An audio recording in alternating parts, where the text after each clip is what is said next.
when you've got those 40 minutes or those 60 minutes, do you feel you're using them productively? You're saying 2 problems in 40 minutes, 20 minutes reviewing a single problem. Is that worth it? To me, that seems to be the key question here. So minor correction, 40 minutes on one problem. Okay, even better. Yeah. 40 minutes on one problem. Yeah, which is just, sometimes to me, it's just mind-boggling.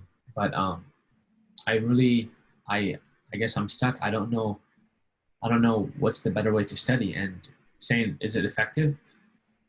I read everything. And as I say it, I sigh because it is long. 40 minutes on one problem, it does get overwhelming. I spent 40 minutes on a problem, and when you look at the clock, it is frustrating. Is it productive? I'm not sure. Honestly, I don't know. But I end up basically reading everything, learning about the different things that every tutor has to say, or every person out there has to say about this particular problem. And then when I go back to it, it basically in my head okays the time that I'm spending on it. Now, honestly, I'm not sure if it's okay. I'm not sure if there's a better way. I assume there is a better way. I just don't know how to get there yet. I don't think it's productive, to answer your question, because if I were to continue on that rate, then I'll probably need 3 years to really finish with the LSAT. And that's just not doable. Let me ask for one clarification here. When you say one problem, do you mean a game with maybe 5 or 6 questions, or you mean one specific question out of a set of 25 or so? One specific question out of 25 or so. Okay.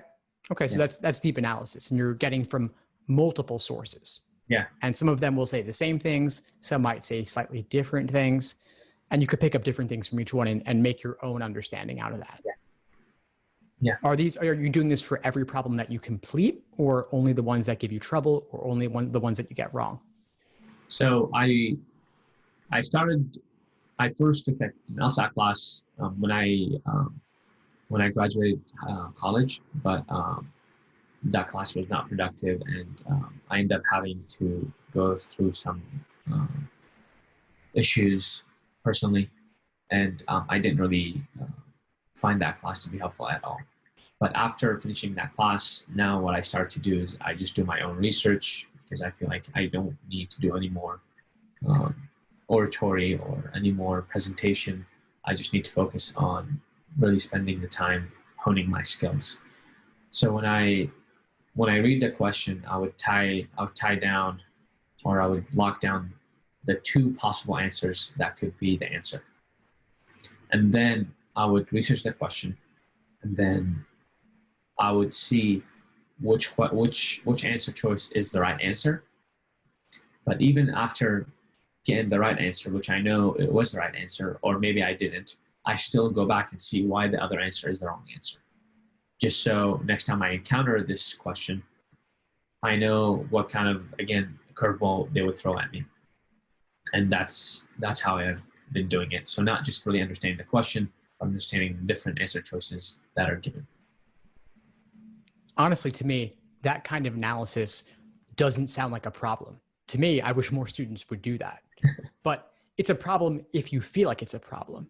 If it's a problem, if it makes you feel demotivated because you feel, okay, well, let's say I'll just make up a number here. You got 20 questions wrong on a given exam. If you got to spend 40 minutes on each of 20 questions, that's 800 minutes. That's over 10 hours. That's a lot of time on one exam. So the question is it worth it? How could I do several exams with that level of detail? So it requires changing your approach in some way if that's what you need to feel confident and comfortable moving forward. Thanks for tuning into the show. Please subscribe if you haven't done so already to be notified of new episodes as I release them. And feel free to reach out if you need anything at all as you move forward with your prep. I'm happy to help however I can. In the meantime, I'll wish you all the best and take care.